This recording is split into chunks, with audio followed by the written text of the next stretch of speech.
So yeah, just to explain, we're doing the first half in webinar mode, and then we're going to move into a mode where everyone can speak and have their screens on, and we'll do some small group breakout. So maybe I'll start with a welcome to everybody. This is our very first webinar as the National Centre for Creative Health Royal College of General Practitioners Creative Health Special Interest Group. My name is Louise Younie. I chair the group along with Nicola Gill and also Alexis, who is doing so much work in the background for us. Thank you, Alexis. And for those that are just arriving, we'll have about 20 minutes of talk, and this bit will be recorded and shared afterwards. And then we'll have time for questions, and then we'll have breakout groups. So you have a chance to connect with each other as well and start to build community of practice. So we are delighted to welcome Dr. Nicola Gill, who is a retired GP and a medical educator with Yorkshire and Humber GP School. And for the last 25 years, she's been developing expertise in using art and creativity in medical education across generations, specialties, and with undergraduates at Hull York Medical School, and with qualified clinicians and arts professionals across the country. And she's got a wonderful website called The Art of Medicine. Hopefully that will be appearing in the chat shortly, with huge amounts of resource on it to share ideas and resources for use in teaching. And yeah, as we said, Nicola's a vice chair of this Creative Health Special Interest Group. And Nicola's joined by Dr. Sawsan Saeid, and we're delighted that you've been able to join us. He's a GP in Yorkshire and Deputy Clinical Lead for the charity Torture ID, and worked with Nicola while undertaking the Health Equity GP training programme in Yorkshire, and has a special interest in how the arts can help to address health inequalities. So welcome both. Thank you very much. Thank you, Louise. It's an absolute pleasure to be here with Sawsan and be speaking to you this evening. I guess everyone can share my screen, which is lovely. We're going to start with a story this evening. So it's Friday evening. I'm sitting in my surgery. I'm sitting with my last patient, Jane. Jane is looking exhausted. You can tell that from the way she's talking, from the way she looks, from the way she lets her chair take her weight. She's worried. She's telling me about her husband, who's an inpatient at York Hospital. He's had a stroke and he's not doing very well. And she's really concerned about how he's going to cope when he gets home and how she's going to cope. It's not a classic medical consultation. And at the corner of my eye, I can see my medical student fidgeting. I can see her looking at her phone, and I can see her stifling a yawn. The rest of the consultation is spent with me listening to the patient and talking about what matters to Jane. When the patient's gone, I ask my medical student, was there anything you want to ask about any of the consultations today? She says no. And then she says, Dr. Gill, why have you got so many non-medical books on your shelf? So I turn to my shelf, and I'm quite surprised to see that next to my BNF is a whole load of novels, of poetry books, of artwork. And I turn to the shelf and I pick a book from the shelf. And the book is by Jean-Dominique Bowlby, The Diving Bell and the Butterfly. And I'm sure it's something that's familiar to many of you in the room.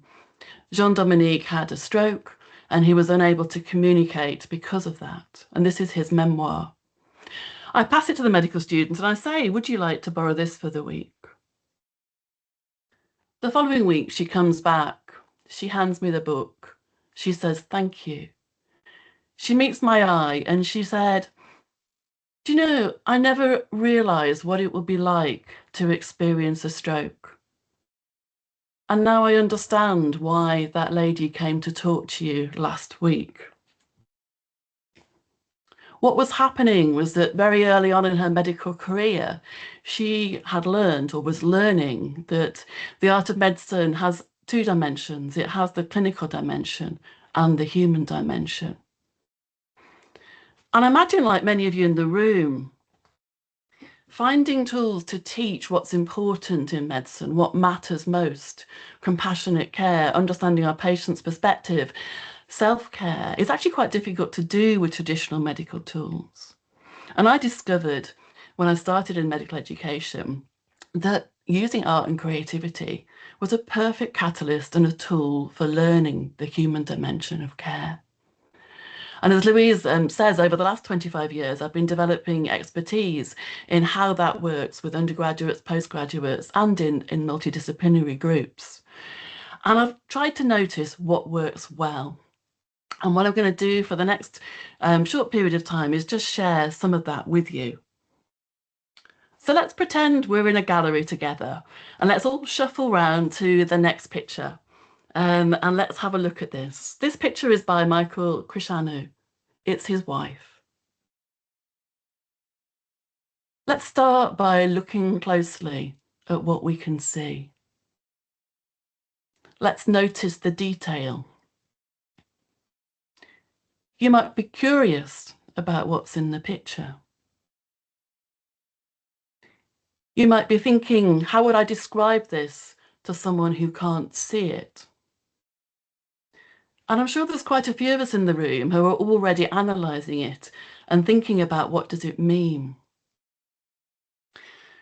We're sort of primed, aren't we, to pattern recognise things, to think in type 1 thinking, to jump to conclusions. Whereas actually, when we're learning the art of clinical reasoning, and in a lot of aspects of patient safety, we want to try and slow our thinking down. As Picasso said, we want our eye to be forensic and not judgmental. So now, after we've noticed all the detail, we can start to think about what's happening in the picture. What sense do we make of it? We might be using our imagination to think, what's just happened? Why is this lady in the room on this bed? We might be using our imagination to think, what's about to happen? Or to create a story about what the next chapter of her life might be like. We might also be thinking about the various perspectives shown in this picture. Obviously, there's Michael's perspective. Why did he paint this painting? What did he want to communicate to us, the viewer? Was it a cathartic process? What about us, the viewer? How do we feel in response to this picture? And most importantly, what about the patient, the lady on the bed? What does it feel like to be her? Not what might it feel like to be us if we were in that situation, but what does it really feel like to be her in this situation? We could be looking at any piece of art or film or music, and we could be analysing it in the same way and relating that to our clinical practice. This picture invites a little bit of role play. I often invite learners who are at the beginning of their medical career to talk about what they might say if they walked into this room and saw this lady sitting on the bed. I find it's really hard for learners to think about anything other than medical scripts. And interestingly, one of our pre-med students last year wrote in her feedback, this picture helps you to feel human. You realise that you're treating people and you need to connect with them. Looking at things that are familiar to us when we're not in work is really important. It helps us think about our identity. It helps us explore our values, our beliefs, our role in work. And pictures like this can actually help us explore the interface between primary and secondary care. Many of our doctors in training are familiar with this scene, but they're not familiar with what it feels like to step into a general practice surgery. In fact, you might want to think a little bit later on this evening, what piece of art represents primary care to you? What does it look like? What does it sound like? What does it feel?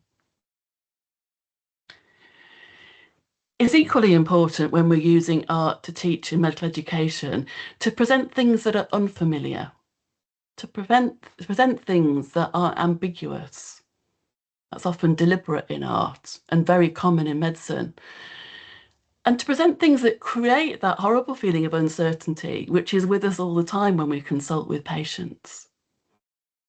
And I've observed that when we ask our learners to look at pictures, perhaps surrealist pictures like this Magritte picture, or some contemporary art here in Yorkshire Sculpture Park, we're asking learners to notice what it feels like to sit with that feeling of uncertainty. We're asking people to recognise it. We're asking people outside the workforce to get used to that feeling and explore ways of coping with it, so that when they step back into the clinical workplace, they've got more strategies. And when that horrible feeling of uncertainty and ambiguity arises in a patient consultation, they're better equipped to manage it. Of course, art reflects life back to us. That's its strength. And what you see in this picture is different to what I see, because we see the world as we are, not as it is. If this was a drama, it might have a trigger warning associated with it. But in medical education, what we're wanting to do is we're wanting our learners to connect with the art resources that we're sharing with them. We're wanting them to explore how they feel, their emotional response, and to do that in a safe space.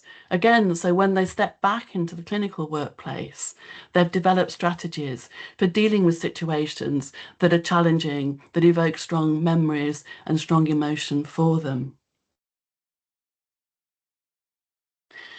I think a lot of what we do with art in teaching is we look closely at ourselves to explore what it is to be human. And that, I think, really helps us connect with our patients and our colleagues and offer compassionate care. For those of you that like something concrete, there's a little list here on the right-hand side of this slide to juxtapose with Magritte's surrealist picture here. And these are things that are evidence-based that I've noticed in my teaching, and you've probably noticed in your teaching or your own personal learning, that are evidence-based ways of helping people learn using art in medical education. Probably like you, I'm really curious about how things work. And if I'm doing something with learners, I want to know how it works and why it works. There's a lot of evidence to suggest it does work, but how and why? And Greg Dunn, who created this wonderful piece of art, is an artist and also a scientist. And he was really interested in the connection between your brain as a 3-pound grey pink blob of blancmange as a macroscopic object, comparing that and contrasting it to what happens on a microscopic level at a neuronal level. And his thinking created these beautiful works of art, which are available on his website to use, and they're very effective in teaching. So when thinking about how art works, we can look at it from a number of perspectives. We can think about it using Gilchrist's writing. He wrote The Divided Brain. And he surmises that if we flood our right hemisphere with artistic and creative experiences, we are more likely to have a meaningful life, to connect with people, to feel present in our world. And I think that's now been explained from a neurophysiological perspective, where, to put this very quickly, that the impact of our art on our brain puts us in a parasympathetic state of rest and repair. It reduces our cortisol level, and it washes our brain with a whole load of wonderful neurotransmitters like serotonin and GABA and dopamine and oxytocin. But I think the most exciting bit of research for me is what happens when we look at functional MRI. And we see that rather than a visual image like this lighting up our visual cortex, it actually lights up whole neural pathways, improving how we find meaning in things and how we make sense of our world. And it's that mechanistic messiness which is a real strength of art. And it helps it in medical education, but it also makes it really difficult to evaluate using traditional research models. Most of our time in clinical practice we spent in relationship-based care with our patient. But often we have to look up and think about the wider social determinants of health. So I'm going to hand over to Sawsan now to talk a little bit about this. And Sawsan, perhaps you'd introduce yourself and perhaps share a little bit about how we came to be in the same space today. Hi everyone. My name is Sawsan. I'm so glad to be with all of you this evening. I'm a newly qualified GP, so I'm still within the first year of qualifying, and I primarily work at the White House Centre in Huddersfield, which is a GP practice that cares for people seeking asylum and people experiencing homelessness. Alongside that, I am Deputy Clinical Lead at Torture ID, which is a small charity supporting people seeking asylum who have specifically survived torture or other sort of severe human rights abuses. And gosh, how long? I think it was maybe 2 years ago. I remember Nicola sent a message in our like health equity focus training WhatsApp group. She's like, "Does anyone want to help or contribute?" And I just looked at that and I was like, "I want to." And I just said yes. And I think a lot of what I've just said explains why I said yes, because I'm really passionate about health equity. And I'm also really passionate about, creative health and the arts in general. So, fairly on in training, I realized something that made me quite uncomfortable. And it was that a lot of the hardest parts of general practice, they aren't actually technical. We can teach guidelines, we can teach prescribing, risk scores, referral pathways. But I think the all important question is how do we teach what it feels like, when somebody sits in front of you carrying trauma that you can't fix, or when the consultation is really about poverty or housing or violence or loneliness or sadly, systems that simply aren't working. And a huge part of my training, as I said, was through the health equity focus training program. And that really changed how I thought about medicine completely. It made me realize that if we genuinely want socially accountable GPs, then we need educational experiences that help trainees understand not only disease, but people, systems, power, inequality, and very importantly, lived experience. And that's really where the art came in. So, these stories are difficult to teach, and sometimes lived experience sessions are impossible. And sometimes asking people to repeatedly share traumatic experiences isn't appropriate. And I increasingly found myself thinking about the stories that stay with us and why. In fact, I watched the Florida Project recently. It's not a new film, but it's very powerful. And the image that you can see on the screen is from that film, the beautiful rainbow and the pink apartment complex. It looks really bright and colorful and almost joyful. Uh, but in fact, the movie is about poverty, about housing insecurity, neglect, and systems within the United States that are quietly failing families. And then I managed to relate that to my work, and I realized that's often what sometimes general practice can feel like too. People rarely walk into our room saying, "Hi, doctor, my problem is structural inequality," if only. Instead, they come with things like headaches or insomnia or, pain that's unexplained and just won't go away, or simply a form that needs completing. And we're trying to understand everything sitting underneath that main complaint. Um, in my work at Torture ID, I'm constantly reminded of this. People rarely arrive telling you the whole story first. And I think one of the most important things are the things that take time, trust, and genuine curiosity to uncover. So that's where the arts come in, and specifically sort of films, images, poetry, storytelling. I think these things can create a really safe space to explore those hidden layers together. And that's why Nicola and I started experimenting with film clips around domestic abuse, poverty, racism, stigma, mental illness. Not because we wanted to like turn all these GP trainees into some sort of like film critics, but because we wanted them to become more curious, more reflective, more human. And something really interesting happened after that first session that we did. People start asking different questions. Instead of the focus being what's the diagnosis, it was what's happening in this person's life. What is the system doing to them? What is my role here? Why am I reacting like this?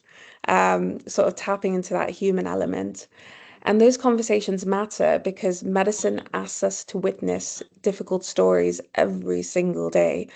And the feedback from the session, although varied, was very insightful. You know, some people described it as powerful, emotional, thought-provoking.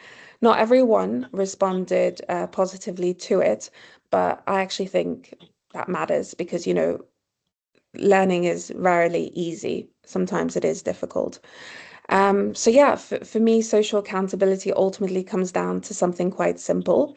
You know, are we training GPs who only recognize disease, or are we training GPs who can truly see people? Um, and I think that's because sometimes teaching people to see differently then changes what they do next. So yeah, I hope that was a good summary of myself and you know what Nicola and I've been getting up to. It feels so long ago, but it's nice to see how everything's changed and yeah, and how you can connect so many aspects within that GP role, which is really lovely. So thank you. Thank you, Sawsan. That was so lovely. Sawsan introduced me to the genre of films called horror films, which I've always avoided the whole of my life. And I have been recently reading about how effective they are in helping people understand how to manage difficult aspects of their life. So thank you, Sawsan, for sharing that and for working with me over the last few years on this project. I felt we needed to juxtapose what Sawsan's just said with some of the other aspects of using art and creativity in medical education. The joy and the wonder and the awe that is gifted to us when we unleash that wonderful experience of being creative together, helping us make connections. And I think that when we started working with the SIG, this was one of our aims, was to connect people, not only through our work, but also through creative activity. So just to sort of summarize, really, what we're saying is that, and I think Sawsan with the lovely smile on her face there, using art in teaching is rewarding. It is effortful. And you sometimes get criticism and feedback that makes you feel uncomfortable. But it is worth the effort if you believe that the two dimensions of care for our patients are both equally important. You do need to have a little bit of creativity yourself. You do need to have courage, not in the lion sense, but in that gentle sense of gentle confidence that knowing you're doing the right thing. It does help to have good facilitation skills, but they're things that you can build. And it does help also to have access to resources and to work in a team so that you're sharing good resources and using things that perhaps have been tried and tested. And with that in mind, I'm going to leave you with a couple of resources that you might want to pick up and talk about in the small groups that we're going to break into later on in the hour that we have together. You may want to use this picture in your teaching with your students or doctors in training. But you can use this picture to go through some of the things we've talked about this evening, to think about the importance of story in our work. What's happened in this family? What's happening at the moment now? What might happen in the future? The lovely title of her work, The Rhythm of Evolving Story, which is what we are, the essence of general practice. We're in that rhythm of the evolving story. I'll post a link to this in the chat because I know this will disappear from the screen shortly. And if you want to take something to bed with you that is as warm and comforting as a hot chocolate, then perhaps a poem by Rumi called Story Water is something that you might want to read quietly later on, just to let his words wash over you. So thank you so much for listening to us. As Louise kindly said, my website is having a bit of a refurb, but there are lots of resources that I've curated there. So if you think of a topic you want to teach on, like migraine or stroke or disability or inequality, then there'll be some resources there that we've used in teaching that work well, that you can just take off the website and use in your own learning or in your teaching. So thank you, Louise, for inviting Sawsan on us tonight. I'll stop sharing and I'll bring us back into the main room. Brilliant. And Alexis, I wonder if you want to change us over. I don't know if you can do that seamlessly, so we would now be in group mode.